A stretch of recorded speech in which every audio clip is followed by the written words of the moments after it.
6개월 뒤에 평가받겠습니다. 돈을 어떻게 버는지 제가 보여드릴게요. 주도 산업이 뭔지 알고 모르고 자기가 이런 경쟁력을 만드는 거예요. 그런 말이 있죠. 일은 힘들어도 참을 수 있다. 견딜 수 있다. 그런데 사람 관계 힘들면 이건 참 답이 없다. 그래서 요즘에는 사람 인간관계를 손절해버린다. 이런 이야기들도 많이 하는데요. 다 손절해버리면 또 몇 명이나 남겠습니까? 손절이 아니라 다른 방법은 없을까요? 그 관계에 대해서 또 나이가 들어갈수록 어떻게 해야 하는지 같이 한번 배워보시죠. 오늘 읽어볼 책은 이호선의 나이 들수록이라는 책입니다. 숭실사이버대 이호선 교수와 직접 함께합니다. 안녕하세요, 교수님. 안녕하세요. 반갑습니다. 반갑습니다. 요즘에 교수님이 활약이 장난 아니십니다. 특히 이제 이혼하려는 사람들도 또 많이 네네. 가르침을 주고 계시고 또 강연을 통해서도 많은 사람들 많이 만나시잖아요. 네네네. 진짜 어떻게 좀 사람들 사이에 관계로 인한 마음의 상처 많아 보이던가요? 그래서 요즘에. 저희 업계는 계속 잘 돼요. 네. 좀 씁쓸한 거 아닙니까? 그렇죠. 우리가 보통 이제 사람 살아가면서 처음 생명체가 탄생하는 순간이 관계로부터 시작된 그 탄생이고, 네. 그리고 태어나면서 내가 처음 봤던 그 대상부터 우린 또 관계를 시작하고, 늙어 죽으면서 우리는 안녕하고 인사를 하고, 우리가 살아가는 그 모든 순간에 다 관계가 있잖아요. 그렇죠. 그런데 그 관계가 왜 우린 어렸을 때부터 지금까지 힘들고 어렵고 고통스러운가, 이 관련된 얼마나 많은 책들이 있어요. 또 얼마나 많은 주장들과 조언들이 있습니까? 그럼에도 불구하고 분명한 건 나만의 답을 찾긴 여전히 어려웠다라는 얘기들이 좀 많으셨고, 더군다나 요즘은 세상이 되게 복잡해졌잖아요. 그래서 우리가 알고 있는 면대면 친구라고 생각했던 그 물리적 환경과 물리적 공간에만 있었던 사람들과 관계를 넘어서서 네. 온라인이 있잖아요. SNS 있죠. 그다음에 뭐 우리가 알고 있는 요새는 매체도 왜 이렇게 많아졌나요? 심지어는 요새는 AI하고도 또 이 관계를 맺더라고요. 예, 그래서 우리의 관계의 스펙트럼이 상상을 초월하게 넓어졌기 때문에 그 가운데서 나라는 사람의 지점을 잃어버리면 엄밀히 말하면 타인과의 관계도 좋지 않거나 경우에 따라서 우리가 길을 잃는 경우들이 많잖아요. 그래서 나이가 들어가며 훨씬 더 복잡해진 세상 속에서 이 관계를 어찌할꼬에 관련된 질문에 대한 답을 책에 좀 적어봤습니다. 책 제목이 나이 들수록이에요. 네. 이게 혹시 뭐 몇 세부터 몇 세까지 이런 게 있습니까? 태어나면 나이 들어요. 태어나면. 1살에서 2살로 나이 그렇죠. 들고. 예. 그래서 엄밀히 우리가 인생을 돌아보면 왜 요새는 7살짜리들이 이제 2살, 3살 얘기 나오면 야, 나 때는 안 그랬다. 뭐 이런 얘기 이제 한다 그러잖아요. 네. 그러면 이건 뭘 얘기하냐면 세월이 지나가면서 삶이라고 하는 게 경험의 가 네. 우리의 세월을 이렇게 층으로 쌓아가기도 하지만 세월의 시간이 우리 이렇게 흘러가기도 하잖아요. 근데 그 흘러가는 모든 것들이 그냥 나 혼자 물방울이 흘러가는 게 아니라 같이 연합된 그 물방울들이 모여서 줄기를 이루다가 나중에 거대한 흐름을 만들고 대양으로 또 이어지잖아요. 근데 이런 모든 것들이 어쨌든 뭉치는 과정이 다 어렵잖아요. 이 결합 조직이 이 콜라겐이 결합 조직을 만들어낸다고 하지만 어떤 것의 결합은 반드시 거기에서 부산물도 만들어내고요. 경우에 따라서 결합되지 않은 그 여집합도 이렇게 만들어내잖아요. 근데 하필 그 부산물이 나고 하필 그 여집합이 나인 경우에는 인생이 남들은 결합일 줄 모르겠지만 난 오히려 부산물로 혹은 때로는 뭐 부작용의 당사자로 남는 경우들이 굉장히 많아서 이런 부분들은 그건 뭐 2살도 7살도 10살도 20살도 30살 더 나이가 많아서 40, 50대 더 지나서 8, 90대 가더라도 이 관계는 참 우리가 헤어나지 못할 하나의 마치 늪 같은 이런 주제가 돼버린 거죠. 그러네요. 켜켜이 쌓이는 것도 또 흘러가는 것도 다 마찬가지이고요. 요즘에 인간관계에서 손절이라는 표현 정말 많이 씁니다. 네. 사실 이게 주식 용어 아닙니까? 그렇죠. 물린 거 손절한다라는 거. 왜 이렇게까지 인간관계에 대해서 손절이라는 표현을 많이 쓰게 될까요? 진짜 손절을 그렇게 많이 하는 걸까요? 안 보고 싶으니까요. 사실 뭐 저도 주식 많이 망해봤습니다. 많이 망해봤는데 말 그대로 어떤 손해가 나면 당연히 네. 우리가 어떤 그 관계와의 절연, 인연을 끊게 되는 게 그 자본의 속성이잖아요. 네. 근데 가만 생각해 보면 요즘의 세월은 어쩌면 인간도 다 자본인지라 그 자본이 나에게 유용한 자본인가, 그래서 플러스 자본인가 마이너스 자본인가를 판단을 해가지고 나에게 플러스 자본이면은 공들이거나 이어가고 마이너스 자본인 경우에는 우리가 최근 손절이란 단어로 많이 얘기가 되는데 예. 그 손절이란 단어하고 함께 나오는 중요한 인물, 또 다시 21세기 각광받는 부활하신 분이 바로 그 쇼펜하워이시죠. 네, 네. 이 손 교수님이 근데 쇼 교수님. 팬이니까 쇼 교수님. 쇼 교수님이 좀 이상하잖아요. 저는 그래서 손 교수님, 손절의 대가라 그래서 손 교수님이라고 네. 부르는데 이게 손 교수님께서 이제 말씀하시는 게 뭐냐면 제가 이분 책은 뭐 다 읽었거든요. 네. 다 읽었는데 그 책을 읽으면서 느낀 건 이분 대단하신 분이에요. 결국 얘기 안에는 야, 너 사랑 부질없고 그리고 사람 소용없다. 네 삶에서 네 인생 자체에 충실하는 게 굉장히 중요하다. 이런 얘기들이 핵심 주제로 네. 나타나는데 근데 그 이야기가 저는 맞다고 생각하고 글도 너무 대단하시고요. 논리력도 그렇고. 근데 그때 그분이 했던 그 이야기는 그때는 맞았어요. 예. 그러나 지금은 저는 맞지 않다고 생각합니다. 왜냐하면 그때 이제 쇼펜하우어 교수님께서 생존해 계실 때 우리 평균 수명이 60이 안 됐었어요. 근데 지금은 환갑잔치도 안 하잖아요. 그렇죠. 요새 환갑잔치 하잖아요. 그러면 어르신들이 그런 숭고하셨어요. 데잖아요. 야, 요즘은 애들도 잔치하냐, 뭐 이러신대잖아요. 이게 뭘 얘기하냐면, 우리의 수명이 길어졌는데, 그럼 길어진 수명 속에서 우리가 지금 무엇으로 살아가고 있는지 생각해 보면, 옛날에 뭐 농경사회에서 농사 짓던 시절엔 내가 만들어서 내가 곡괭이질 해가지고 내가 씨 뿌리고 그 씨를 가지고 결국은 뭐 신이 도와주긴 하지만 내가 그 열매를 맺는 거 아니겠어요? 네네네. 근데 지금은 가만 생각해 보세요. 우리는 오늘 우리가 이 자리에 올 때까지도 내가 깔지 않은 아스팔트 위를 내가 만들지 않은 자동차를 몰고 내가 추출해내지 않은 기름을 넣어서 그걸 태워가면서 그렇게 내가 만들지 않은 다리를 건너서 저는 여기 KBS까지 왔거든요. 우리는 단 한 번도 다른 사람 없이 나 혼자 머물러 본 적 혹은 존재할 수도 없는 존재인 겁니다. 그러니까 그런 차원에서 어떻게 보면 지금은 망의 시대다. 손절이 아니라 망의 시대라서 네트워크. 그렇죠. 예. 그렇게 교육의 망이 또 의료의 망이 복지의 망이 얼마나 탄탄하느냐에 따라서 나의 삶의 질이 결정이 되잖아요. 더군다나 이건 나이가 들면 들수록 훨씬 더 중요한 주제가 되는 거라. 근데 다만 그 숱한 망들이 하나의 시스템으로 내가 어떤 노력을 대단하게 하지 않더라도 다행히 우리가 좋은 사회에 태어나서 이게 만들어지고 또 유지되고 있지만 관계망은 자기 거거든요.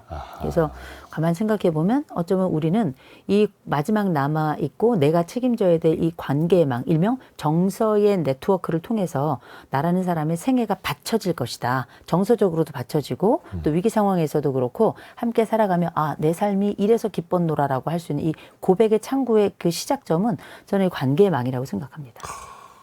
그렇죠. 사실 손절만 하다 보면 혼자밖에 안 남는데 이 세상에서 혼자 살아갈 수 있는 게 아니니까. 그렇죠. 아니 생각해 보세요. 지금 한 네. 50 넘은 분들은 우리 성공예감의 그 청취자 여러분들도 연령대가 뭐 10대는 그렇게 많지 않잖아요. 네. 주로 이제 연령대가 점점 중장년층 올라갈수록 많으시고요. 많으시잖아요.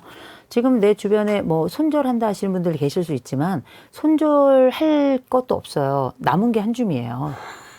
생각해 보세요. 다 아프다. 또 돌아가신 분들도 계세요. 그런 거 보자면 어쩌면 우리는 점점 위축된 관계의 망을 갖게 되고 또 이 관계의 망 속에서 우리가 또 얼마나 배신 많이 당하고 또 상처와 아픔으로 우리에게 그 채찍 자국과 그 파인 흔적이 아직도 우리에게는 흔적으로 남아 있잖아요. 그런 걸 생각해 보면 사람 관계가 더 두려워지거나 혹은 또 괜찮은 관계였던 사람들도 나이 들어가면서 자기 이야기 다 빼고 주변에 대한 자랑하거나 이간질하거나 지적질하거나 이런 요소들이 이제 점점 커지면서 이런 건 난 인생 짧은데 더 이상 받아들이지 않겠어 하면서 관계 자체에 대해서 굉장히 회의적인 분들도 많이 늘어나는 것 같아요. 그래서 제가 뭐 유튜브도 그렇고 강연할 때 뭐 관계가 굉장히 중요합니다 이렇게 말씀을 드리면 댓글에 첫 번째가 다 소용없다 혼자가 편하다 뭐 이런 글들이 되게 많으시거든요. 그렇죠. 근데 사실 손절은 쉽죠. 어떻게 보면. 그런데 그 관계를 잘 가꿔 나가야 하는데 그 관계를 잘 가꿔 나가는 과정이 또 어렵기 때문에 우리는 또 이렇게 책을 읽고 또 배워야 하는 거고요. 몇 가지 키워드로 좀 나누어서 설명을 좀 이어가 볼 텐데요. 우선은 다른 사람의 관계보다 나와의 관계가 훨씬 더 중요하다. 그래서 나와의 관계부터 재설정하는 게 중요하다고 하시는데 재설정이라는 건 뭡니까? 나와의 관계를 재설정한다는 건? 우리가 이제 나이 들어갈 때 우리의 첫 번째 그 하나의 세팅은 누가 해주냐면 부모님이 해주세요. 생에 딱 태어났을 때 너라는 아이는 이렇게 옷을 입고 이렇게 밥을 먹고 이 시간에 자고 이런 많은 것들 어머니가 젖 먹여주는 시간이 우리가 밥 먹는 시간 아니에요. 네, 그러네요. 그래서 이런 어렸을 때의 많은 것들은 부모님이 세팅을 해주시는데 생각해보면 우리 부모님이 정말 깔끔하고 또 사랑스럽고 우리를 전심으로 헌신해 주시고 이런 분으로 우리가 부모를 만나면 그건 정말 복받은 일이라고 생각해요. 왜냐하면 부모를 우리가 선택할 수는 없으니까. 네. 근데 이제 하필 태어났는데 부모가 막 개떡 같고 형편없고 나에게는 정말 서슴지 않게 내 인생을 포기하라는 듯이 얘기하고 정말 해야 될 기본적인 부양도 해주지 않으면서 너는 내가 내가 실수로 난 아이다. 그리고 너는 네가 태어나서 내 인생이 망했다. 이렇게 말씀하는 부모를 우리가 만날 수도 있는 거예요. 그거는 정말 그런 부모가 없다고 생각하시는구나. TV에 나오는 약간 좀 극단적인 사례. 아니요, 극단적이지 않습니다. 우리 삶 꽤 있어요? 속에서 그럼요. 부모가 나를 사랑하지 않는다라고 느끼는 네. 이런 사무치는 감정을 경험하는 분들 굉장히 많습니다. 그런데 이제 흥미로운 건 이런 세팅이 어렸을 때 이렇게 가지만 남은 생에도 영향을 미치죠. 우리가 이걸 이제 대상관계라고도 하고요. 네. 마치 우리가 나비 효과처럼 여기 북경에서의 나비의 그 날개짓이 지구 반대편에서는 태풍을 일으킨다는 거 아니겠습니까? 네. 우리가 그 생애 초기에 발생했던 그 관계가 나중에 성인기 늙어서 허리가 꼬부라질 때까지 영향을 미친다는 건데 생각해 보면 그게 정말 옳은 말이고 맞는 말인가? 일부는 맞고 일부는 틀리다. 왜냐하면 대부분의 사람들이 자기 생애 어렸을 때 자기가 어쩌지 못하는 주어진 세팅으로 살아가면서 겪게 되고 또 영향을 받는 것은 전생애를 통틀어서 봤을 때 한 30%밖에 안 됩니다. 뭐 누군가는 운칠기삼, 운구일기 이런 얘기 하지만 우리는 내가 집 밖을 딱 나서면서부터 다른 사람들의 영향을 받고 또 다른 교육기관에 가서 교육을 통해서 교육으로 또 새롭게 되고 또 다른 관계들과 또 다른 조직들에 들어가면서 나라는 사람이 계속 재구성되는 거거든요. 네. 뭐 우리가 DNA 염색체 이런 것들도 내가 A라고 하는 사람으로 태어났을지 모르겠지만 죽을 때는 A로 안 죽잖아요. A 다시로 죽잖아요. 끊임없이 새로운 사람으로 리뉴 되면서 반복적으로 이제 몸에 대한 세포도 달라지고 생각도 달라지고 만나는 사람들과 또 내가 처하는 그 상황과 공간도 다 달라지면서 새로운 사람이 되는 거잖아요. 재규정되는 것처럼. 그렇게 저는 관계도 재규정돼야 된다고 생각하는데 그게 재규정되기 위해서는 나라는 사람의 생각이 내 눈과 내 머리를 통과하고 내 입을 통과하면서 어떤 말을 하고 어떤 감정을 갖기 때문에 다른 사람들과의 이야기 혹은 다른 사람들과의 만남이 형성되고 그다음에 거기에 대한 결과가 나오는 거잖아요. 네. 그래서 우리가 어떤 관계를 잘 만들어가고 새롭게 재규정하고 싶다면 나부터 다시 세팅을 좀 다시 했으면 좋겠다. 제가 이런 얘기를 왜 하게 됐냐면 이집트 신화에 보니까 네. 이런 말이 있더라고요. 사람이 죽으면 신 앞에 선대요. 신 앞에 서는데 그럼 그 신이 두 가지 질문을 한다는 거예요. 네. 하나는 뭐냐면 너의 인생이 너에게 기쁨이었니? 그리고 그 기쁨이 다른 사람에게도 기쁨이었니? 이 두 가지 질문을 한다는데 저는 이 질문이 그 죽은 자를 위한 질문이라고 생각하지 않아요. 이건 분명 산 자를 위한 질문일 텐데 요 신이 한 두 가지 질문에 좋은 긍정적 답변을 하면 이 사람은 이제 좋은 곳을 가고 그렇지 않으면 그렇지 않다는 거 반대편으로 간다는 거예요. 네. 근데 생각해 보면 그 질문의 순서에 첫 번째 무엇이 있는가? 너의 인생이 너에게 기쁨이었니? 네. 요게 첫 번째 질문인 거예요. 과연 우리는 내 삶에서 나 자신을 만끽하는가? 나라는 사람이 가지고 있는 나에 대한 감정이 긍정적이고 나를 예뻐해주고 꽃처럼 가꾸고 하는 그런 사람인가? 나에게 채찍질만 하고 나 스스로 못난이라 생각하고 늘 비교지옥 속에 나를 집어넣은 다음에 인생에 뺨을 내 스스로 치는 사람은 아닌가?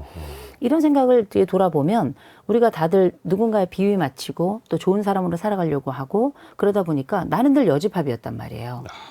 그리고 늘 중심에 있지 않고 주변인으로 살아가니까 이런 삶에서 이제 나이가 들어가면서 적어도 다른 사람과 잘 지내는 이 관계 영역에서 승부를 보자면 헨리 나우엔이 얘기했던 것처럼 내 집의 주인은 나니까 내가 나를 잘 환대해야 비로소 다른 사람도 진심으로 환대할 수 있다라는 그 전제가 이루어지겠더라고요. 그래서 진짜 우리가 좋은 관계를 형성하고 나이 들어서 나만의 세상 속에서 행복하고 의미 있는 관계를 창출해내기 위해서는 내 자신과의 첫 번째 관계를 재설정하는 것, 좋게 설정하는 것이 먼저다라고 말씀드린 거죠. 나에게 나는 좋은 사람인가? 나는 나를 만족시키고 있는가? 나는 나를 행복해 하게 하는 사람인가를 또 생각해 봐야겠네요. 항상 누군가에게 잘해줘야지가 아니라 나부터 그렇죠. 나에게.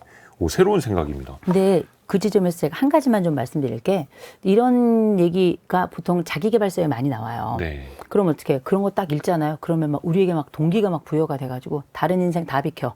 이 세상의 주인공은 나야. 막 이래가지고 안 하던 여행 갑자기 막 시작하고요. 회사도 막 때려치고 막 이런 분들 계세요. 쇼핑하고. 네. 근데 사람은 이기성이 있고 이기주의가 있어요. 예, 예. 이기성이라고 하는 건 사람이 자기를 지키기 위한 자기 돌봄의 아주 기본이자 본능적으로 일종의 자기 방어 기제가 돌아가는 겁니다. 네.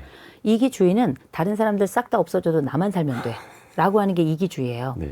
근데 이제 이기주의는 저는 좋다 나쁘다로 말하자면 나쁘다 쪽에 전 놓고 이기성이라는 거는 나쁜 쪽보다는 좋은 쪽이거나 아니면 중립이라고 저는 생각을 하거든요. 네. 그래서 이기성이라고 하는 건 자기를 보호하기 위해서 일정 시간 나에게 시공간을 할애하는 과정이지 모든 것들을 부정하거나 거부하고 밀어낸 다음에 나만 천상천하 유아독전 이게 절대 아니라는 거. 그건 이제 이기주의로 가는 지름길이 되는 거기 때문에 이건 좀 구분할 필요가 있을 것 같습니다.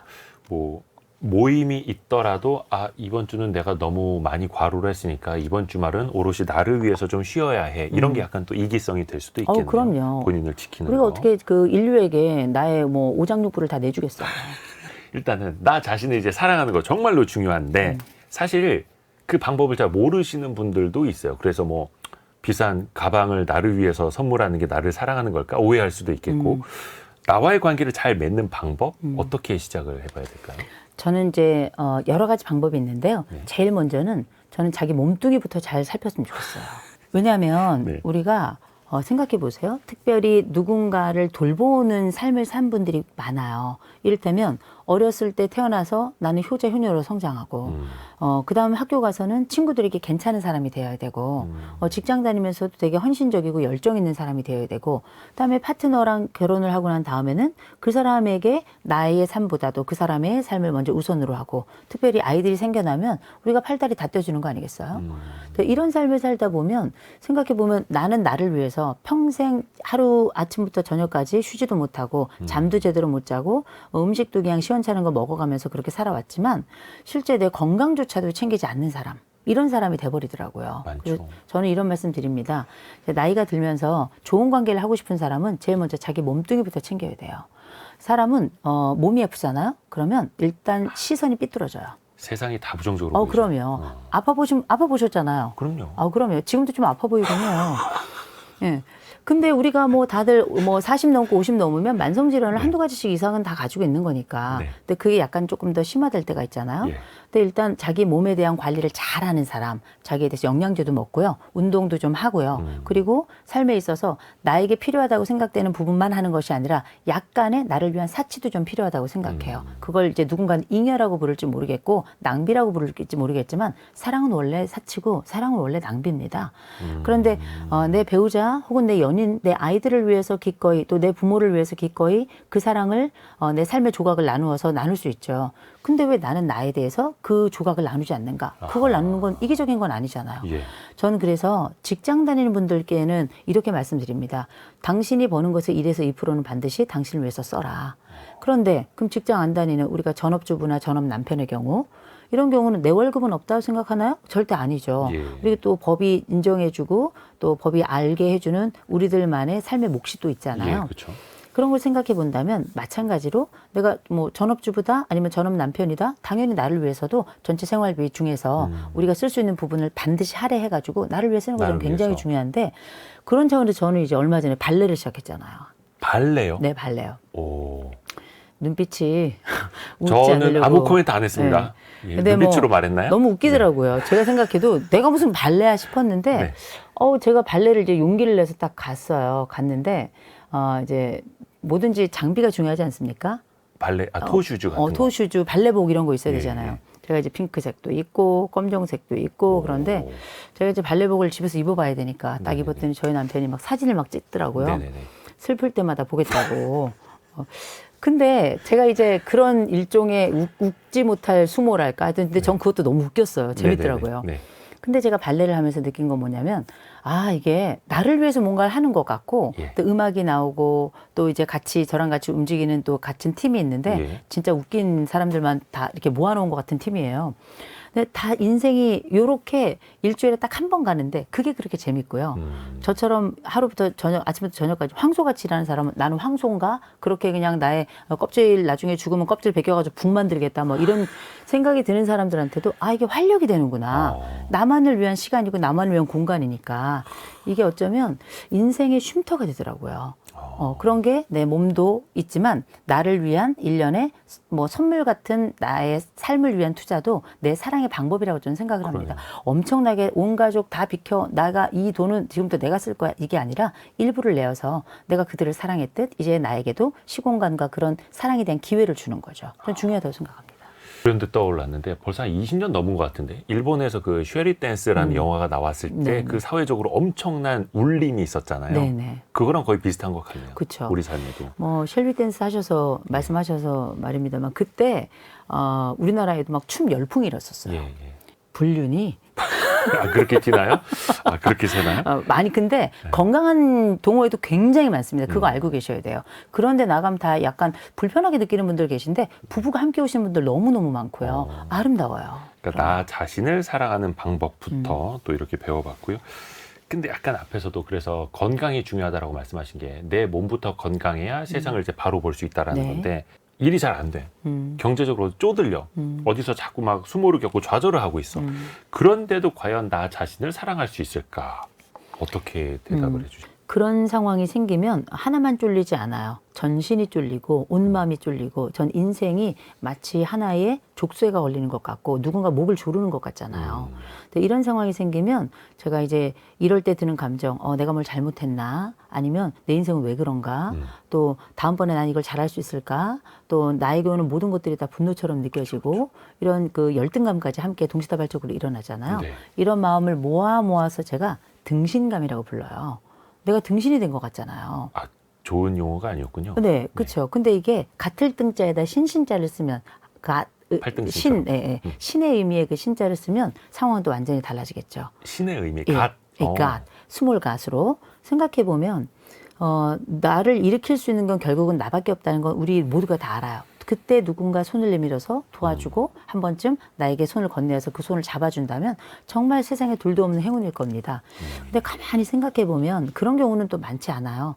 기쁨의 순간에는 모두가 나를 바라보지만 고통과 슬픔의 순간에는 다 등 돌아 서 있는 것 같은 게 우리의 마음이잖아요. 그렇게 느껴지죠. 네, 그런 시점에 내가 가진 거 별로 없고 지금 현재 난 녹록하지 않고 또 더군다나 난 돈도 없고 그리고 나라는 사람이 뭐 잘한 것도 없고 잘해줄 것도 없을 것 같고 이런 마음이 들 때가 있죠. 근데 그럴 때도 저는 이런 말씀을 드립니다. 이럴 때는 선물을 하지 마시고요. 그때는 선물은 하고 나서도 후회해요. 왜냐하면 대출 또 내야 되니까. 그렇죠. 그래서 이렇게 힘들고 거칠 때에는 나를 위해서는 시간 선물을 좀 하시면 좋아요. 시간 선물은 뭐냐면 서점이나 도서관에 좀 가셨으면 좋겠어요. 우리가 이제 성공예감에서도 오늘 뭐 제 책 이호선의 나이 들수록 관계편도 소개를 해주시지만 이렇게 정말 책을 계속 소개해 주시는데 저도 정말 귀 기울여 청취하면서 이 책 괜찮은데 그럼 적어놨다가 제가 서점으로 가거든요. 가서 저는 책을 매주 토요일 오전이면 항상 서점에 가서 책을 읽어요. 근데 그게 왜 그러냐면 새로운 정보 이런 것도 물론 있겠지만 그거보다 내 안쪽이 나이가 들면서 점점 허해지는 느낌이 있고요. 휑해지는 느낌이 있고 시대는 빠르게 지나가는데 나는 약간 빈구가 되는 느낌이 들어요. 그런 생각이 들지 않아요? 제가 무슨 뭐 코딩을 하겠습니까? 챗GPT나 제미나이 뭐 펄플렉스 이런 걸 제대로 다루겠어요? 다 아시는데? 쓰고 있으니까요. 네. 근데 그것도 열심히 그 서점이나 도서관 가가지고 책 보고 하는 거예요. 이런 것들이 내가 뭘 잘 제대로 적응하고 제대로 이 자리에 서서 내 자신을 뭐 만끽하고 이러지 못한다는 생각이 딱 드는 순간은 일단 잠깐 멈춰야 되는 시간이거든요. 딱 홀드하고. 근데 우리가 잠깐만 멈출 수 있을 뿐이지 어차피 우린 걸어가야 돼요. 그렇잖아요. 인생은 누가 밀지 않아도 걸어갈 수밖에 없는 그런 구조를 가지고 태어났으니까요. 그러면 이럴 때 잠시 돌아간다 생각하시고 서점에 좀 가보셨으면 좋겠어요. 그러면 거기에는 나를 일으켜주는 책도 있고요. 세상의 트렌드를 보여주는 책도 있고요. 무엇보다 왠지 모르게 내가 약간 교양인이 되는 것 같은 느낌. 때로는 어떤 단어, 어떤 문장 하나가 나의 눈을 완전히 번떡 뜨이게 하는 순간도 있어요. 그래서 어떻게 나를 좀 끌어올리고 나라는 사람이 내 자신을 잘 돌보지 못한다는 느낌이 들고 또 다른 사람 앞에 나아갈 때도 굉장히 부족하고 모자라고 한심하고 때로는 멍청하다는 생각까지 들어서 머뭇거리는 그 순간에는 혼자 머뭇거리지 마시고 우리는 지혜보고가 아니에요. 나이가 들면 들수록 점점 뒤처지고 바보 같아질 겁니다. 그런데 계속 우리는 소모품이라고 저는 생각을 해요. 소모품은 계속 새로운 것들로 채워 넣어야 되는 거거든요. 제가 보니까 엔진 오일도 시간이 지나면 자꾸 부족해지더구만요. 조금 줍니다. 줄고 조금 주는군요. 조금 많이 주면 그 차가 좀 문제가 있는 거고요. 구멍 난 거죠. 그럼 때로는 이제 이렇게 구멍도 메워야 되고 그것도 이렇게 기름도 채워 넣어야 되거든요. 그리고 시간 지나면서 이게 좀 낡고 하면서 이렇게 원샷해서 넣는 것도 있고 막 그렇더만요.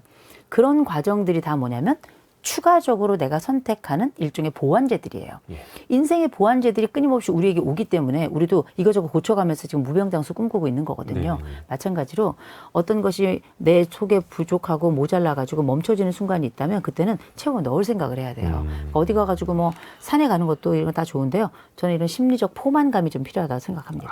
안쪽을 꽉 채워놓고 다른 사람보다 못났을지 모르겠지만 내가 이거 보니까 내 한 부분은 좀 채워진 것 같아. 마음도 다 모자이크잖아요. 그 모자이크의 한 조각을 새롭게 바꾸거나 혹은 비어있는 조각을 채워간다면 어쩌면 우리가 내 스스로를 환대할 수 있는 방법, 나 스스로를 기쁘게 맞이할 수 있는 방법 중에 안쪽이 단단해지면서도 내 스스로에게 기쁨의 눈망울을 내 거울 속에서 볼 수 있는 기회를 전 줄 수 있을 거라고 생각합니다. 그러니까 우리가 물리적인 소모품만 생각해 왔지 또 그걸 채울 생각만 했지 마음의 소모품을 채울 생각을 잘 못하고 살았었네요. 근데 그게 꼭 돈이 아니라 시간적으로 할 수 있는 것도 얼마든지 좋다라는 말씀이고요. 그 외로움하고 고독도 구분해야 한다고 하시는데 이게 외로움하고 고독하고 같은 게 아니었어요? 그건 정의하기 나름이겠죠. 네. 근데 저는 이걸 달리 좀 나누는데요. 이제 영어를 굳이 쓰자면 외로움은 loneliness예요. 오롯이 나 혼자 있는 겁니다. 근데 네. 이게 자발적인 게 아닌 거죠. 모두가 떠난 자리에 혼자 남겨진 나, 이게 바로 이제 loneliness, 외로움에 관련된 이야기예요. 네. 반면에 고독이라고 하는 건 이제 영어로 하자면 solitude라고 하는데 긴 영어는 쓰지 않습니다. 네. 어려운 영어예요. 근데 이거는 뭐냐면 내가 한 자발적이고 선택적 고독인 거예요. 내가 그래서 웅성거리고 사람들이 가득한 곳에 있다가 너무 산만한 것 같아. 잠시 조용한 공간에 가서 이 산만한 정신을 가라앉히는 순간이 있죠. 요거 내가 선택한 정해진 시간 내에 혼자 머무르는 이 시간, 이건 저는 고독이라고 정의를 하고요. 반면에 내가 같이 있고 싶지만 그럼에도 불구하고 다른 사람들과의 이런 관계가 수월치 않거나 혹은 충분히 만족스럽지 못한 상태에서 다른 사람들과의 관계가 끝난 이럴 때 혼자 집을 걸어갈 때 왠지 허해진 느낌, 아무것도 갖지 못하고 뭔가 뺏기기만 한 것만 같은 느낌이 들 때가 있거든요. 이런 건 저는 외로움이라고 이렇게 구분을 하는 편입니다. 그러니까 그 혼자 걸어가는 길이 외로울 때와 아니면 혼자 이제 트렌치코트 챙겨 입고 나가서 낙엽 밟는 소리가 좋아서 혼자 이렇게 고독을 즐기러 나가는 것과는 확실히 다르다. 그러면 여기에서 약간 더 위험한 건 당연히 이제 외로움인데 네. 외로움에서도 더 위험한 유형이 또 있다면서요. 그렇죠. 우리가 이제 인간이 다 위험하다 이렇게 생각하시는 분들이 계세요. 그건 환자입니다. 그런데 모든 상황 중에서도 외로움을 너무 두려워하는 분들이 계세요. 네. 혼자 남으면 안 될 것 같은. 큰일 날 것 같은. 이거는 관계 중독이에요. 관계 중독. 그러니까 인간이 원래 다 이렇게 좀 겁쟁이에요. 저는 겁쟁이 중에서도 왕겁쟁이고요. 저는 진짜 겁순입니다. 인간의 겁의 수치가 있다면 저는 꽤 겁이 많은 편에 들어가는 그런. 어떤 물리적인 거 아니면 관계에서? 실제 모든 면에서 좀 그런 편이에요. 네. 관상이 과학은 아니에요.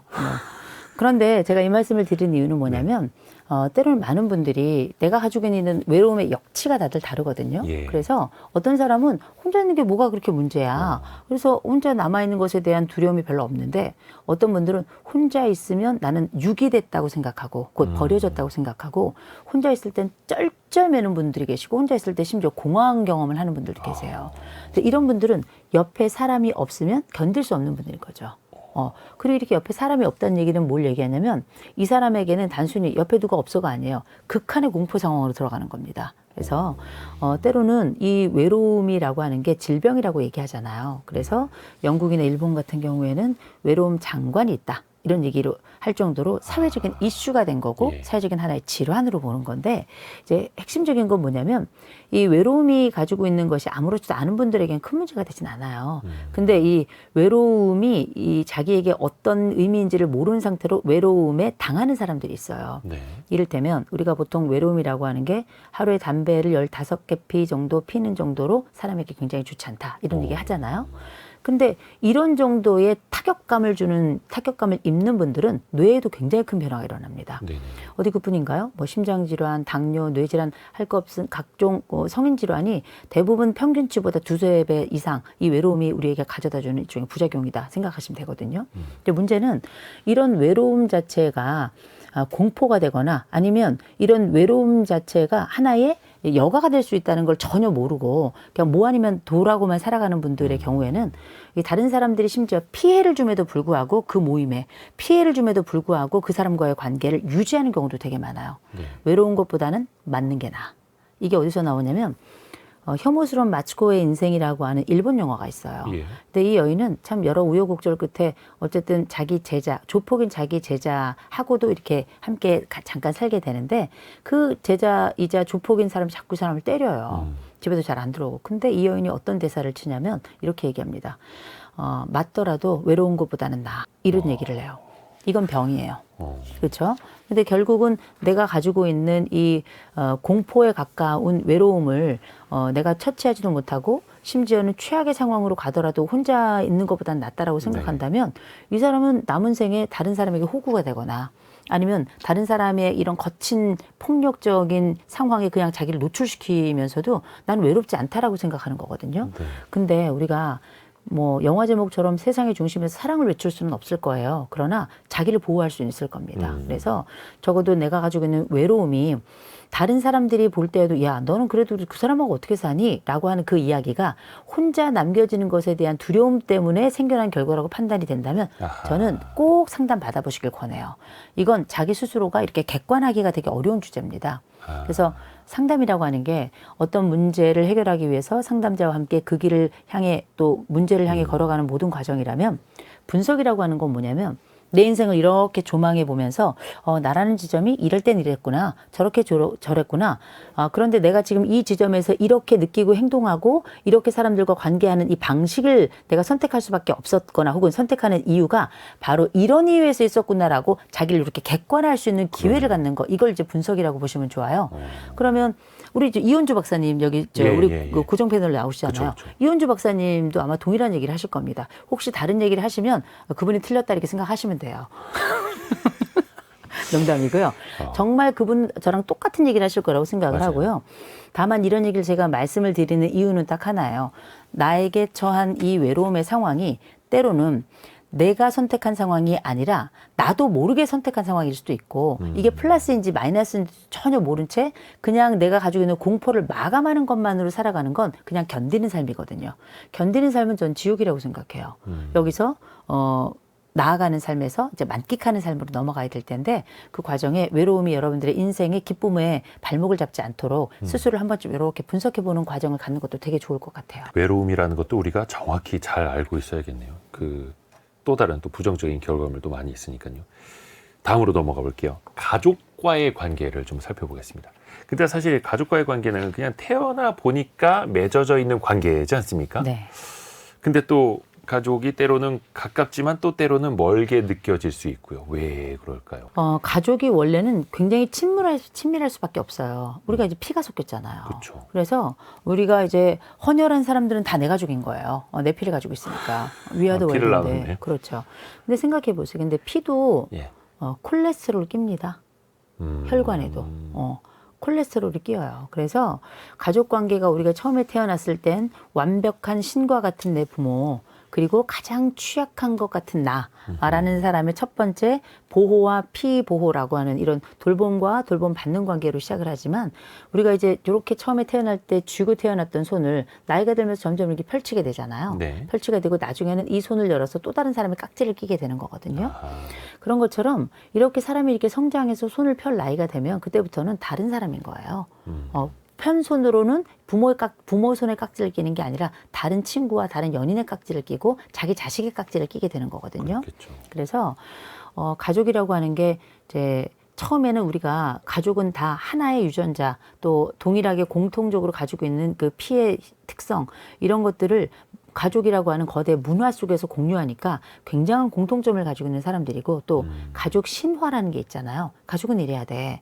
가족 당위라는 것도 있잖아요. 가족이라면 당연한 거 아니야? 이렇게 생각하는 요소들을 가지고 20세기는 그렇게 살아왔어요. 네. 근데 21세기는 우리가 만나는 매체도 세대마다 다 다르고요. 네. 그리고 우리가 가지고 있는 이 생애가 길어지면서 또 우리가 만나는 자유의 감각도 굉장히 달라졌습니다. 그러면서 이 문화들이 가족 안으로 파고 들어가요. 파고 들어가면서 이전에 우리가 20세기 알고 있었던 가족의 끈끈함보다는 가족의 개별성이 훨씬 더 커지고 또 가족이 공유하고 있는 것들이 옛날엔 거의 대부분 주제가 엄청 크고 많았습니다. 네네. 농사도 같이 짓고 그랬으니까. 이제는 각자 공유점이 가장 적어요. 그러네요. 그래서 이런 가족들이 가지고 있는 변화, 특성 이런 많은 요소들이 어쩌면 우리가 가지고 있는 가족이라고 하는 그림을 다른 방식으로 그리게끔 하는 이런 여러 영향 요인이 아닌가 싶습니다. 그 부의 대물림 혹은 가난의 대물림 이런 표현이 있는데 가족 간의 갈등도 이게 대물림이 됩니까? 당연하죠. 우리가 다투는 방식 보고 다퉈요. 생각해 보세요.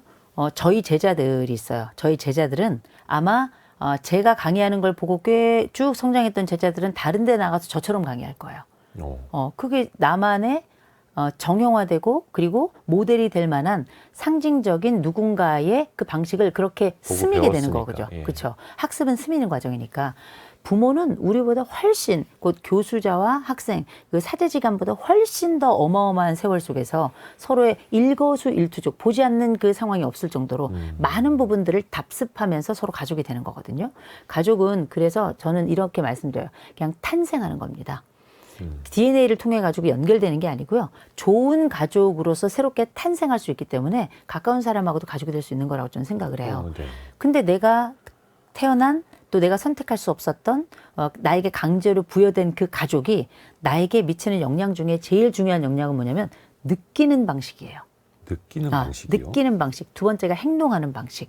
느끼는 방식은 어떻게 하냐면 우리가 눈동자, 미세하게 움직이는 얼굴 표정, 그리고 실룩대는 입, 그리고 이 사람이 특정 순간에 사용하는 전형적인 말, 이걸 통해서 감정 경험을 우리가 스미도록 그렇게 느끼고 그 상황 비슷하게 되면 나도 그 눈빛을, 나도 그 얼굴 표정을, 그 입실룩거림을, 나도 그 말을 이렇게 반복하게 되는 거거든요.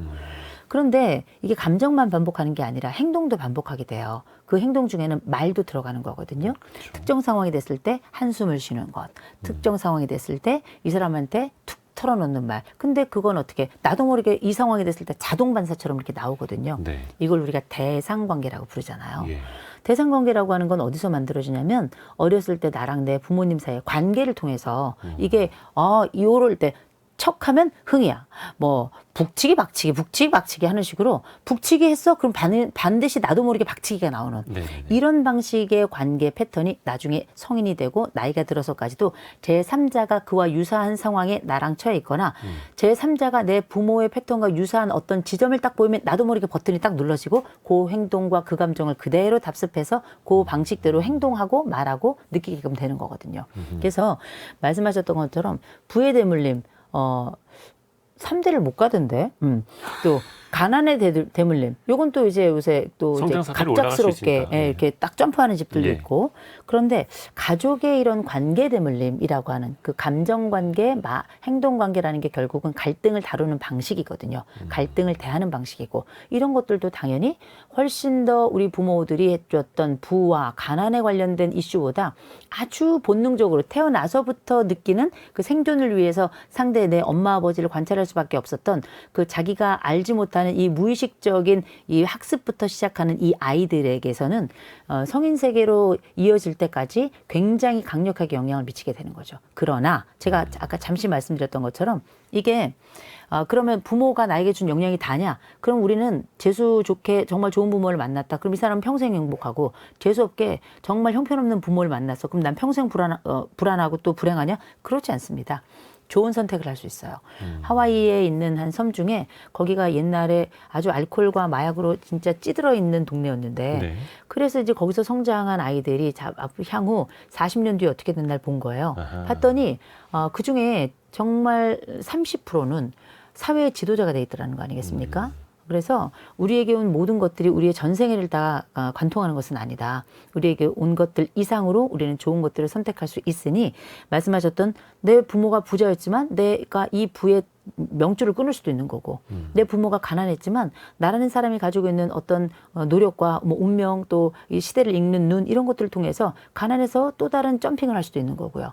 마찬가지로 가족 간의 관계에서 이 갈등이 대물림 된다고 하지만 내 아버지가 내 어머니가 나에게 줬던 그 충격과 아픔과 내 부모님이 했던 그 이혼과 그 충격적인 다툼의 장면이 나에게 똑같이 적용될 거라고 생각하지 마세요. 부모는 나에게 유전자의 일부를 주었지 전부를 준 게 아닙니다. 일부를 주었지 전부를 준 게 아니다. 약간 좀 그 조언 몇 가지만 좀 해주세요. 자녀와는 어떻게 해야 하는지, 또 부모와는 어떻게 해야 하는지, 부부끼리 어떻게 해야 하는지, 약간 이것도 좀 노하우가 필요하지 않습니까? 사실 관계라는 게 아무리 가족이라고 해도. 저는 일단 부모나 자식이나 부부는 다 비슷하다고 생각해요. 일단 인간은 다 친절해야 돼요. 인간은. 저는 사람이 가지고 있는 여러 말 중에 사랑이란 말을 참 좋아하지만 저는 이제 기독교인이라서 그 성경에 보면 고린도 전서라는 데가 있어요. 네. 고린도 교회에 바울이라는 사람이 편지를 쓴 건데 거기에 사랑장이라고 13장이 나옵니다. 예. 거기 보면 사랑은 언제나 오래 참고 사랑은 언제나 온유하며 이렇게 나오거든요. 예. 사랑을 언제나 오래 참으면 죽어요. 복장이 터져서. 언제나 온유하면 호구가 됩니다. 네. 그렇죠. 근데 우리가 그 말을 다 다른 방식으로 의미 있게 해석할 수 있어야 되겠죠. 근데 제가 그 사랑에 관련된 이야기 중에 제일 좋아하는 말이 Love is kind예요. 사랑은 친절합니다. 우리가 누군가를 사랑한다면 그 사랑을 표현해야 되잖아요. 네. 누군가는 I love you, you love me 하면서 뭐 뽀뽀도 하고 쪽쪽쪽 할 수도 있겠지만 저는 오히려 친절이야말로 큰 사랑이라고 생각합니다. 부모에게도 좀 친절해야 되고요. 그게 왜냐하면 가족에게는 일상적 공격성이라는 게 나타나요. 그냥 이 사람한테는 약간 엄마한테 아버지한테 우리가 승질내듯이 내 배우자에게 뭐 시큰둥하듯이 내 자식들에게 쌍욕을 가끔씩 어쩌다 하듯이 그거는 뭐냐면 우리는 요 다음 순간에 회복될 수 있는 사람들이야. 그러니까 미래에 대한 기약이 있는 건데 저는 상담 현장에 있으면서 알게 된 게 있습니다. 네. 우리에게 기약된 미래는 없다라는 거예요. 누군가는 그 다음 순간에 돌아갈 수도 있고요. 누군가는 그 순간에 나를 떠날 수도 있는 거고요. 그럼에도 불구하고 가족은 항구적으로 서로를 지켜야 되거나 이해하거나 혹은 언제든 서로를 용서할 다음 순간을 맞을 수 있다라고 하는 큰 착각 속에 들어가니까 그래서 우리가 일상적 공격성을 그렇게 유감없이 발휘하는 거거든요. 그러나 이런 일상적 그 공격성이라는 것도 일종의 습관이에요. 누울 자리 보고 다리 뻗는 거잖아요. 내가 화를 내도 되는 사람에게 내가 화를 내는 거고, 내가 말을 했을 때도, 그냥 반응이 별로 없고, 그냥, 아유, 저건 저렇게 살다가 죽으려니 생각하는 가족들 간의 농담, 이런 게 통하는 집에서 그렇게 할 수 있는 거 아니에요. 근데 저는 이렇게 얘기합니다. 퉁명스러운 부부는 꼭 싸워요. 그리고 남은 생에 섭섭해 합니다. 또 친절하지 않은 그리고 나에게 좀 과격하기까지도 한 부모를 보면서 내 마음에 생채기가 나고요. 물론 부모는 잘못한 것만 사무치고 자식은 내가 섭섭했던 것만 사무친다고 최근에 나오는 폭삭소가수다인가 하는 네. 드라마에 그 대사가 나와서 너무 좋더라고요. 그렇긴 합니다만 그 사무치는 순간에도 우리가 서로를 용서할 수 있는 계기는 친절에서 좀 발견할 수 있다고 생각해요.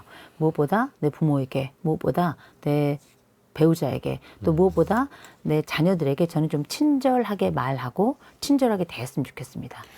그러니까 이게 참 저도 예전에 그 오프닝 소재로 한번 쓴 적이 있습니다만 사회생활할 때 다른 사람한테 불친절했다가 내가 바로 불이익을 얻게 되니까 친절하려고 노력을 하는데 집에 가면 당연한 엄마, 당연한 아빠, 당연한 가족이 나를 그냥 반겨주고 내가 뭐라고 해도 그냥 그 자리에 있는 사람들이니까 사실은 친절하려는 노력을 안 하게 되죠. 그렇죠. 근데 그걸 조금 더 의식을 해야겠네요.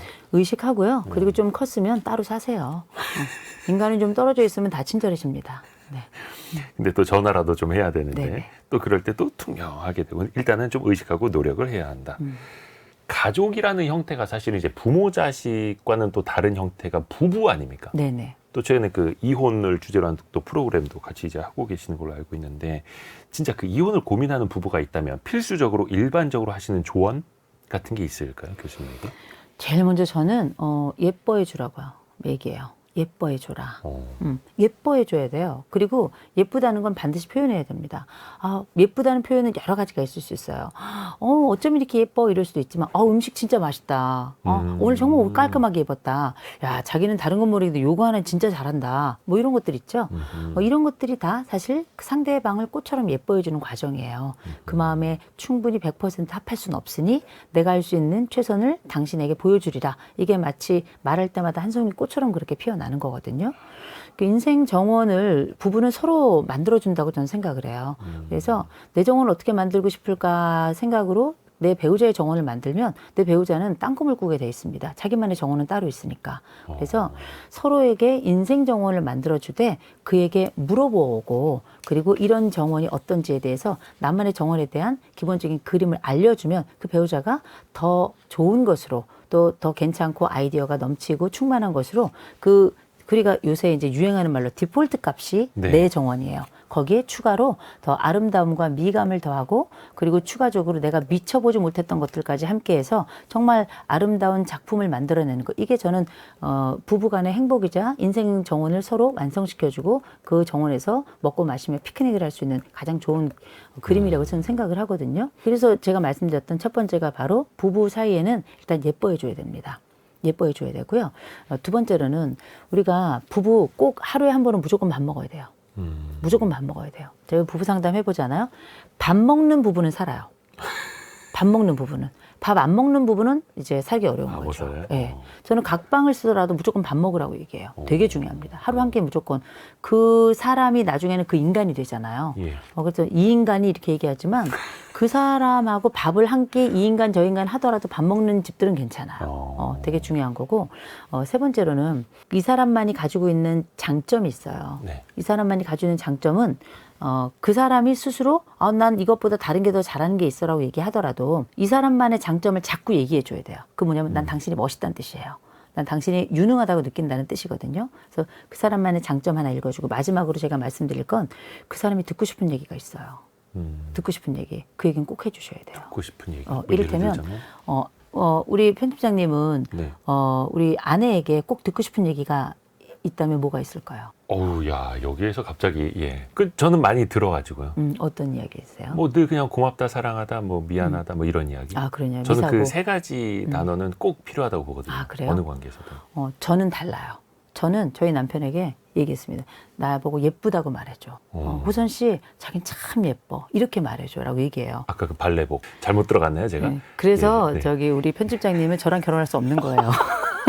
근데 네. 이제 정말 예뻐서가 아니죠. 그 사람이 듣고 싶은 말을 해주는 거예요. 그래서 그건 되게 중요하고 그렇게 듣고 싶은 말을 평생 못 들은 분들이 한이 맺히는 거거든요. 다른 거 다 잘못해도 그 말해주면 그냥 봄눈 녹듯이 녹아요. 좀 사람이라는 게 이상하더라고요. 그건 일종의 기술이기도 하다라고 말씀드리고 정말 마지막으로 딱 하나만 얘기해라 그러면 상대방의 버튼을 알고 있어야 돼요. 버튼. 발작 버튼. 그리고 안심 버튼. 오. 네, 이 두 가지 버튼은 사람에게 다 있어요. 이거 누르면 사람이 확 올라오고요. 요거 누르면 이 사람이 안심이 되는 게 있어요. 요 발작 버튼과 안심 버튼 요 두 가지만 알아도 사실은 우리가 천년만년 제가 볼 때는 한 2000살까지도 같이 살 수 있습니다. 이야. 이게 우리 흔히들 이제 온라인에서 어떤 게 발작 버튼이다라는 거는 많이들 이제 유행하고 이야기를 하는데 안심 버튼이라는 걸 잘 생각을 안 해봤네요. 그 사람을 이제 토닥여 줄 수 있는 그쵸. 거, 안심시켜 줄 수 있는 거, 그거 꼭 찾아서 꼭 써먹으시길 바라겠습니다. 이제 조금 이제 어려운 주제가 남았는데 네. 사회적 관계입니다. 네. 사회적 관계 일단은 인간관계를 이제 사회에서 맺는 것 자체를 되게 어려워하시는 분들 계시거든요. 이게 그냥 보편적인 겁니까? 기본값이라고 볼 수 있는 겁니까? 어렵죠. 아니 남이 얼마나 어려워요. 왜냐하면 누군지 모르잖아요. 네. 그리고 인간은 겉껍데기하고 속껍데기가 달라요. 그래서 그 겉은 우리가 보고 대략 짐작하지만 그 안쪽에 도대체 이 머릿속에 이 사람이라는 내부 우주 속에 어떤 방식으로 들어있는지 그게 나에겐 공격적인 건지 아니면 호의적인지 그걸 어떻게 파악할 수 있겠어요. 그러니까 일단 우리가 제일 먼저 쉐이크 핸드 악수를 하는 악수하고. 게 우린 둘 다 총 없어 이런 뜻이라면서요. 그렇죠, 서양에서. 그러니 나 안심해도 돼. 나도 널 안심할게. 이게 바로 그 악수의 가장 전형적인 의미인 건데 네. 이 사회생활이 그러면 언제든지 그렇게 서부 영화처럼 뒤에다가 바지에다가 총을 꽂고 사는 그런 것이기만 하냐 그런 건 아니죠. 예. 저는 그건 제 2의 친구이고 제 3의 가족이라고 저는 생각을 하는 게 너무 오랜 시간 함께 있거든요. 가족보다 훨씬 더 오랜 시간을 직장에서 함께 있어요. 사실 그렇다 보니까 그렇게 직장 내에서 그렇게 정분도 나고 그러는 거거든요. 왜냐하면 공동의 목표를 성취하고 그러다가 이제 까딱 어떻게 하다가 실수로 그렇게 도덕적 실수를 할 때가 있긴 있어요. 들키지 말라고 말씀드리고요. 대신 본인 스스로 좀 정직해야지 인생도 떳떳해요. 네. 그래서 그런 일을 하지 않으시는 게 좋고 이 세상에 와이프하고 허즈번드라고 하는 건 하나밖에 없습니다. 오피스에 그렇죠. 갔다고 한 사람이 더 있는 건 절대 아니에요. 그 말씀 드리고 네. 대신 사회생활 할 때에는 저는 우리가 흔히 말하는 사회적 감각이라고 하는 눈치는 좀 있어야 된다고 생각해요. 근데 이게 눈치가 학교 다녀도 안 생겨요. 졸업을 해도 이게 졸업장을 받아도 눈치는 잘 안 생기는데 눈치 없는 사람은 네. 끝까지 없죠. 근데 이제 인생 채찍이라는 게 참 무섭게 졸업장이 없어도 그 흔적만으로도 우리는 다소 눈치가 좀 생겨나기도 해요. 일부. 그래서 적어도 이제 몇 가지는 있어요. 저는 어느 곳에 가서든지 집안에서 유능한 사람은 보면 밖에서도 좀 유능하더라고요, 확실히. 그리고 이쪽 회사에서 유능한 사람은 저쪽 회사도 유능하고요. 근데 유능성과 거기에 따른 인간성은 좀 다를 수 있지만 회사에서는 인간성보다는 저는 유능성이 훨씬 더 가치가 있다고 생각을 하고요. 대신 이런 말씀을 드리고 싶습니다. 많은 분들이 회사에서 흉금 터놨다가 나중에 내가 고립되는 경험들 많이 하시거든요. 회사에서는 일 얘기만 하시면 됩니다. 회사에서 물론 좋은 친구를 사귀고 또 이 좋은 친구와 함께 어떤 생애의 또 다른 삶의 공간, 행복의 공간을 만들 수도 있긴 있는데 사회라고 하는 현장이 지금은 같은 부서에 있지만 조금 있으면 다른 부서로 옮겨가고요. 또 지금은 나에게 친구이겠지만 나중에 경쟁 상대가 되는 경우도 굉장히 많더라고요. 근데 우리가 일과 관련된 얘기만 하면 아무 문제가 없어요. 그러면 나머지 내 마음의 문제는 서로 간에 직장에서 털어놓으면 안 되냐? 뭐 할 수 있는 인격적으로 그 사람에 대한 전반적 신뢰와 믿음이 크다면 그리고 그 사람이 뭐 부처님 가운데 도막이고 뭐 인간 예수다 그럼 털어놓을 수도 있겠죠. 그러나 리스크가 반드시 있는 거예요. 왜냐하면 바람님 말이 천리를 가고요. 세상에 비밀이라는 건 없는 거예요. 그래서 이런 그 힘들고 어려운 상황이나 내 진짜 안쪽에 터져버릴 것 같은 감정은 왜 임금 등기는 당나귀기 대나무밭 얘기하잖아요. 상담소가 바로 그런 자리죠. 할 수 있다면 요새는 무료 상담도 굉장히 많아요. 가족센터 가셔도 무료 상담 받을 수 있고 건강복지지원센터 가셔도 정신건강복지지원센터 가셔도 당연히 무료 상담 받을 수 있고 그다음에 뭐 온국민 마음 뭐 돌봄 뭐 이게 있잖아요. 사업이 있잖아요. 그 사업 뭐에서도 지금 무료로 상담을 또 받을 수 있으니까 가셔서 오로지 내가 가지고 있는 건 다 내가 해결한다고 하는 그 오만함에서 벗어나시고요. 나도 이렇게 건강한 창구가 있다면 얼마나 좋아요. 둘도 없는 창구고 또 우리의 비밀 보장도 되는 창구고요. 거기다가 삶을 이렇게 조망해 볼 수 있는 또 기회의 창구가 되기도 하거든요. 그래서 이런 전문가들 요새 워낙에 많으니까 대신에 이제 잘 알아보고 가실 게 어디 가시면 이제 그랬구나 이것만 하시는 분들이 있는 경우들이 아주 드물게 있긴 있어요. 우리가 의사도 명의가 있고 돌팔이가 있는 것처럼 상담 현장도 정말 잘하는 분들이 있고 그렇지 않은 분들도 계시거든요. 근데 분석이라고 하는 건 단순히 공감만으로 해결되는 게 아니에요. 인생이 어떻게 공감만으로 돼요. 때로는 직면도 해야 되는 거니까요. 그런 것들을 골고루 사용하면서 조망할 수 있을 만한 이런 분들 보통 아름아름 이렇게 소개 많이 받아서 가니까요. 그렇게 가셔가지고 내 인생에 이 사회생활 하면서 거칠고 험난한 이 모든 것 중에 내가 가지고 있는 삶의 여정의 어려운 부분 그 그림자는 상담실에서 한번 좀 풀어보시는 것도 괜찮을 것 같고 무엇보다 원칙은 다 알고 계시는 것처럼 욕하면 안 됩니다. 욕하는데 동참하면 반드시 고발고사종이 날아온다는 거 요새는 기억하시면 좋을 것 같습니다. 사회적 관계가 어려운 지점이 특히 그런 것 같아요. 이 무리에서 이탈하면 나에게 손해가 올 것 같아서 계속 거기에 끼어 있는 관계를 맺어야 할 것 같고 그러다 보니까 누가 뭐를 부탁을 하더라도 들어줘야 할 것 같고 그래서 또 어떤 분들은 마음 약하신 분들, 거절 못하는 분들이 더 힘들어 하시잖아요. 그쵸. 사회생활에서는. 거절을 잘하는 방법도 있습니까? 거절을 잘하는 제일 좋은 방법은 내 옆에 극T를 두면 돼요. 극T, MBTI 극T. 이런 분들이 제 옆에 딱 내 친구로 있잖아요. 네네. 그럼 얘가 다 막아줘요. 이렇게 좀 장비 여포 같은 친구들이 있잖아요. 근데 그런 친구들은 또 나에게도 지적질을 하니까 그것도 이제 견뎌야 될 지점이긴 해요. 근데 분명한 건 인간 사회에서 제일 먼저 그 사람이 내 부탁을 거절하는 걸 먼저 힘들어하는 분들이 더 많으시더라고요. 아니, 어떤 부탁했을 때 거절 당하면 상처받고. 그렇죠. 근데 생각해 보면 그 사람이 왜 내 부탁을 들어줘야 돼요? 그건 이상한 일 아니에요? 그 사람이 왜 내 부탁을 들어줘야 돼? 들어주면 땡큐인 거예요. 빚진 것도 없는데. 그러면 괜히 이 사람이 해줄 의무가 있는 것도 아닌데 뭐 당연히 그 의무가 있는 것처럼 예를 들어서 결혼식을 한다. 걔가 꼭 내 결혼식에 와야 될 건 이유가 뭐야? 법적으로 정해져 있어요? 그렇잖아요. 귀찮으면 안 오는 거지. 아니 귀찮다기보다 사정에서 못 올 수도 있는 거예요. 그런 것처럼 일단 거절과 관련해서 먼저 당하는 걸 잠깐 말씀드리자면 거절당하는 건 사회생활에서 당연한 거다. 그리고 심지어 부모 자식 간에도 거절해야 돼요. 아니 이렇게 뜨겁게 사랑할 때도 있지만 차갑게 사랑해야 될 때도 있는 게 그게 부모 자식 간 아니겠습니까? 마찬가지로 사회생활은 거절이 기본이에요. 디폴트 값이 거절입니다. 그래서 거절을 기본으로 삼는데 거기에 누군가 내 어떤 제안이나 부탁에 도와줬다? 하루에 3번씩 절하세요. 얼마나 고마워요. 당연히 거절할 줄 알았는데. 그럼요. 일단은 당연히 거절할 줄 알고 부탁을 하라. 네. 또 그리고 당연히 들어주는 건 이 세상에 당연이라는 건 없는 겁니다.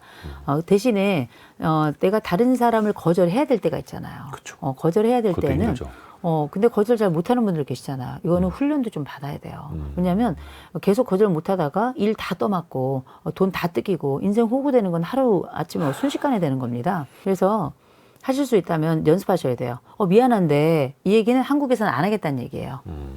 그리고 제가 늘 드리는 말씀이지만 한 번 거절하고 남은 생에 편한 게 나아요. 이를테면 뭐 우리가 전 집안에서 뭐 시어머니와 며느리 사이나 또 장모, 장인과 사위 사이도 저는 사회적 관계라고 생각을 하거든요. 네. 그냥 비밀번호 다 아셔가지고 막 들어오시는 분들 계시잖아요. 이거 그냥 있으면 앞으로 다른 지역에도 끊임없이 침범하실 겁니다.